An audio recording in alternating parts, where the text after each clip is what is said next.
So today I'm talking about a Nissan with the P1421 code, what it is and how you could go about fixing it. And so what is the Nissan P1421 code? Well, it's a cold start control. And so what does this mean?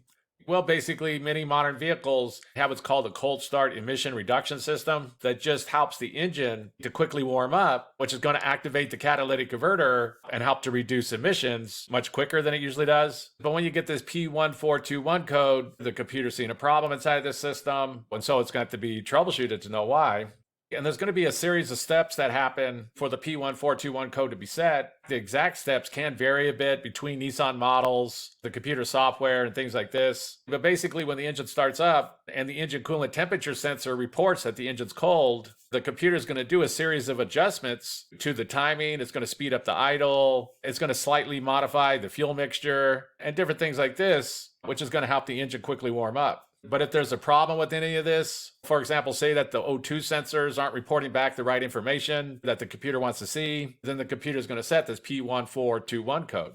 And so what are some possible causes of a Nissan with the P1421 code? Well, there could be a lack of intake air volume. There could be an issue with the fuel injection system. There might be a bad sensor, possibly some kind of ECM issue. And there could be something else going on, like a wiring problem, a clogged up exhaust, like a bad catalytic converter or something like that. So the first thing to do is pay attention to any other codes that you have going on, because if there is any other codes, then that can help point you to what the problem is.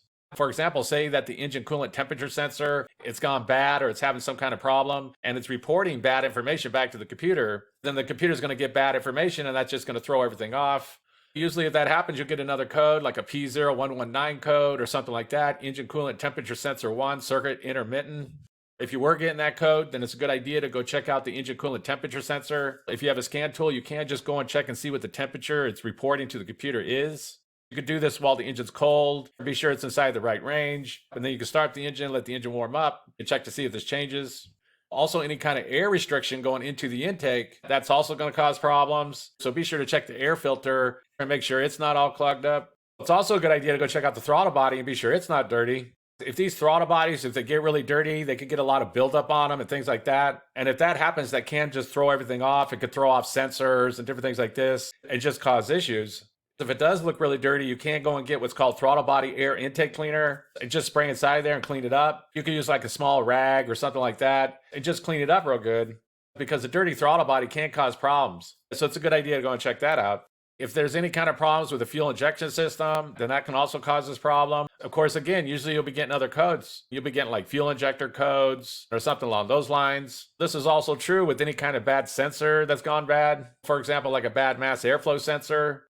If that sensor was having a problem, then usually you'd get something like a P0101 mass or volume airflow A circuit range performance. So again, if you're getting any other codes, be sure to pay attention to that. It's also possible that there's some kind of problem going on with the computer, although this isn't going to be too common. The most common thing that happens with these computers is that the idle relearn that they have stored inside of its memory, that information gets off, especially like if the throttle body gets dirty or something like that. The computer might need what's called an idle relearn, which is going to be different depending on the model of the Nissan. Quite often, if you just start the engine, drive it around, turn off the engine, turn it back on, things like this, then the computer automatically will do an idle relearn. But you can look up what the steps are for your specific Nissan to know for sure how to do it. But the next thing on the list is going to be a bad ECM. And the last thing on the list is going to be something like a wiring problem, bad connections, a restricted exhaust, like a clogged up catalytic converter or something like that. And again, if a component does have a wiring problem, that'll set off codes that'll help point you to what the problem is. Or if there's like a clogged up catalytic converter, that'll give you catalyst codes. So if you are getting any other codes, be sure to pay attention to that. And so that's basically it. I just wanted to give a basic overview of how you go about fixing a Nissan with the P1421 code. If you have anything to add, please comment down below. If you have any questions, ask me and I'll try to answer them. If this video helps you, please click like, please click subscribe, and have a good day.